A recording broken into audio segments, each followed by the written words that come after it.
Hello, everyone. The voice that you're hearing is that of Lily Mae, creator of the Glambitious brand, and welcome to the Winning in 2025 podcast. If this is your first time tuning in, please head over to theglamceo.com to join our email list for grant opportunities, speaking opportunities, interview opportunities, you name it. The platform is geared to amplifying the voices of women entrepreneurs, so we invite you into our ecosystem. Today, I'm introducing you to Miss Lynita. Go ahead and introduce yourself and tell everyone a little bit about who you are. Absolutely. Thank you so much, Lily Mae, for having me on your Glambitious platform.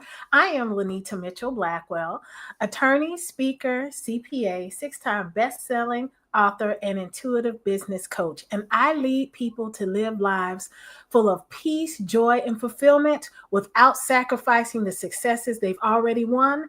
And of course, winning more in 2025 and beyond. I love it. So when you say intuitive business coach, elaborate a little bit about what that means and how that, makes you different from the average business coach. Thank you so much for asking that. So, intuitive is just as it sounds intuition, trusting yourself, your gut, that funny feeling in the pit of your stomach that tells you you should go right, even though everything that you know about the environment from your five senses is telling you to go left. And I bring that into my practice and everything that I do, because one of the things that I have learned is that we have been taught not to trust ourselves and to only trust our five senses. But your sixth sense, your intuitive sense, is the one that is always going to lead you in love and always going to lead you to the place where you need to be, that is consistent with your mission, your vision, and the strategy on your life. Wow, that is so good. And I definitely agree with you. We are kind of conditioned to not trust our gut instinct and to second guess ourselves a lot. What would you say is the number one reason people are dissatisfied with their lives, even when they're outwardly successful? Let me tell you, Lily Mae, it's really simple because we are always trying to live up to somebody else's standard. When we were raised by our families and our communities, people who loved us and had the best intentions for us, we were told if we worked hard, that we would be successful and we would live happily ever after. And so that worked. That worked during school, that worked on our first couple of jobs. And we kept waiting for this feeling of, I've arrived. And it never came because we were looking at living a perfect life, which by definition is living up to somebody else's standard, instead of living an excellent one, which is our own standard and one that is not based on the material things, clothes, cars, cash, right? I love those things too. They are required to exist in the society that we have right now. But if we want to move forward into the society that is going to bring us peace, joy, and fulfillment, that we feel that feeling of, finally, I've got it, I've made it, and still achieve, still earn recognition, still have the things that we have worked hard for, then we have to make a different choice. And for most people, that sounds amazing. That sounds really easy. Of course, that's what you want for yourself, right? But the problem is we are conditioned. And when we are conditioned, that means we're comfortable in the way things are. And even when they are uncomfortable from the perspective that we know it's not working and something needs to change, a lot of times, because I was like this, we need a catalyst, where it's illness, whether it's death, whether it's a fire, something jarring in our lives to say, hey, okay, enough of that. We're going to do something different. We are going to head out into the great beyond and chart a new path. Very true. Very, very true. And, when you talk about us living to others people's expectations, I remember having a friend that really did everything according to the American dream. It's like, I'm going to graduate from college. Okay, I'm going to go to graduate school. After graduate school, I'm going to get a six-figure job, which she did. After that, I'm going to meet a man and get married, which she did. Now it's time to buy a home, which she did. Now it's time to have a child, which she did. Wait, it's time to have another child, which she did. And along the way in achieving this American dream, she would just complain, complain, complain, complain, complain. And I'm like, hey, friend, you've gotten everything that you sought out to get. And what I realized is what you were saying, like she was living according to this ideal that the world set, saying how we should live our lives and what we should accomplish, versus allowing her, inner being to guide her into the space that would really make her happy. So Absolutely. I definitely can relate to what you're saying. And I know one of the talking points was about living an excellent life versus a perfect one. So elaborate a little bit on that. Absolutely. And this is a perfect segue from your example with your friend, because we probably are twins, your friend and I, right? I did all those things too. And what winds up happening when you are focused on living this perfect life is that even when, and I'll use myself as an example, even when I became ill, my hair started breaking off, my nails started splitting down the middle, my skin started to degrade, and I developed fibroids the size of grapefruits and was bleeding through my clothes during my cycles, and then sometimes outside of it, until finally I was diagnosed with stage 4 endometriosis, which is the uncontrolled growth of uterine cells outside of the uterus, and having to have several heartbreaking and brutal surgeries, one of which I didn't know if I was going to come out of, so I could see my 6-year-old graduate from high school. And I am very happy to say that now she is graduating in May. So mommy made it, right? Yay.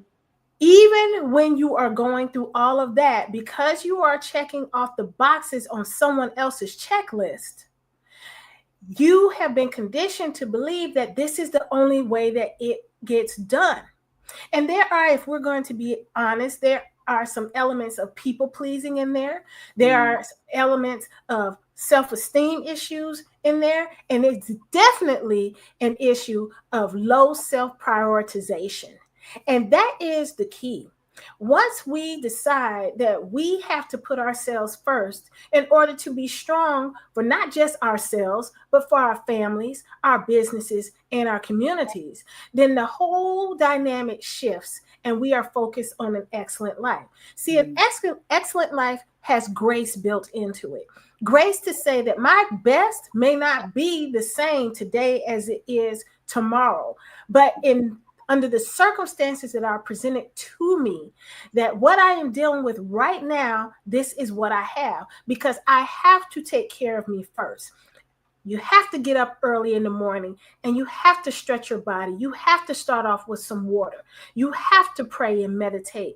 You have to exercise.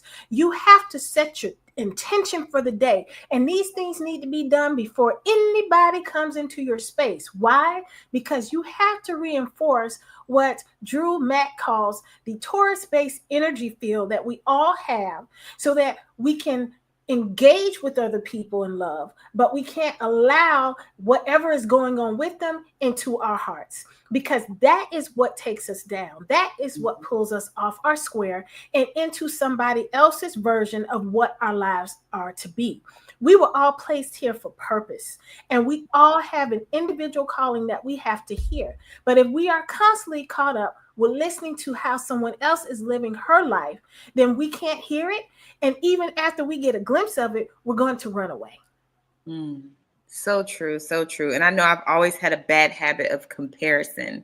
And my mom, she would get on me about that. Like, you never know what someone's dealing with behind the scenes. So stop comparing your journey to someone else's, because you just have a different journey. We all do.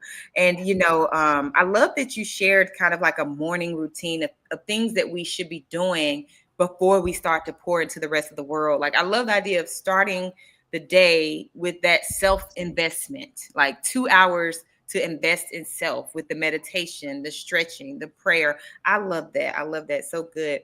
What would you say are 3 ways to reset and re-engage with life, especially for the person who's in a stuck place? What would be your advice? Yeah, so I worked with a performance coach, Rowena Silvera Beck, and the way that she led me through it was to write down everything that I was involved in and every role and responsibility that I held. And believe it or not, Lily Mae, it was 7 pages, single space.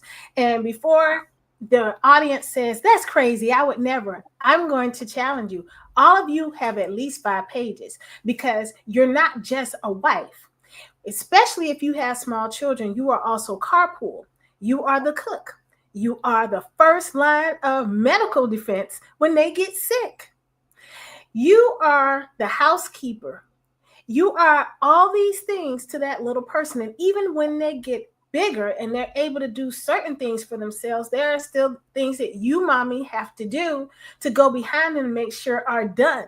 Like when it's time to apply for college, you can't just throw up your hands and say, well, you go and do that. No, you have to make sure those applications are complete. You have to ensure that their FAFSA is done. You have to ensure that the scholarship applications are being put in. You have to ensure that they have completed everything they need so they can actually move into the dorm. So these are 5 different roles in just that capacity as mom. Don't even add being married or being in a committed relationship, having your own business. Don't even add being on the upward trajectory of your career, being involved in your community organizations, and for many of you, faith-based as well. So before you say, Lynita, that's crazy, look within, friend, look within. And so once you look at everything you're involved in, Rowena and I worked to scale it down to 2 pages. And so the way you do that, because at this age, most of us, we're not involved in anything that is frivolous or anything that's negative. So everything that we're involved in is positive. We still have to chop things that are inconsistent with our calling and the purpose and vision on our lives at this moment right now, because something might have been absolutely right 5, 6 years ago, but for where we are right now, it does not fit. And so it has to go. Then the second part is moving forward. So you're down to these 2 pages. There are going to be even more opportunities that come your way. How do you manage that? The way you do it is something else has to roll off. So when you bring on something new, something old has to go. You do this to maintain equilibrium in your life, because remember, if you're not good for your family, your community, your business, or anything or anybody else. And then the third thing is we have to build in time for rest and respite. It is something that we just do not do. And I'm not just talking about fabulous vacation. Staycation is a real thing. Every month, you need to reserve 3 days for you, whether it's during a week or a long weekend. Those need to be times for you where you're not working. And then twice a year, you need to build in at least 1 week. And if you can manage it, 2 weeks of long vacation. Why? Because you need time to, number one, allow the communication center of your brain to rest, relax, rejuvenate. Number 2, your body needs a break from absorbing other people's stuff. And so do your ears and your brain, right? And then number 3, how about just having the opportunity to be inspired again, to be motivated again? You have to give yourself a break. So those are the 3 things that you'll do. I love it. I love it. I feel like you gave us a mini course for free. This is like a mini course for free that I think everyone needs, especially at the beginning of the year with so much going on in January. Like these are very potent reminders of how to put ourselves at the center. I call it main character energy, like how to become the main character of our own lives. You know what I mean? As it relates to achieving lasting happiness, is that actually possible? And if so, because there's so many challenges that we face personally and even just in the world, there's so much challenge going on. I guess the better question might be, how can we maintain lasting happiness in the face of adversity and chaos and all the things that are going on right now? Yeah, so the first thing is you can't. Happiness is an externally determined emotion. If you are looking outside of yourself for how you're going to feel within, you will always be emotionally hijacked. And so someone or something else will always determine how you feel. So the focus is not going to be your happiness, but rather lasting joy. And the difference is that just like happiness is externally determined, somebody else determines whether you're happy. Joy is an inside job. Joy is based on gratitude and thanksgiving and appreciation and deep and abiding love for not just oneself, but one's circumstances.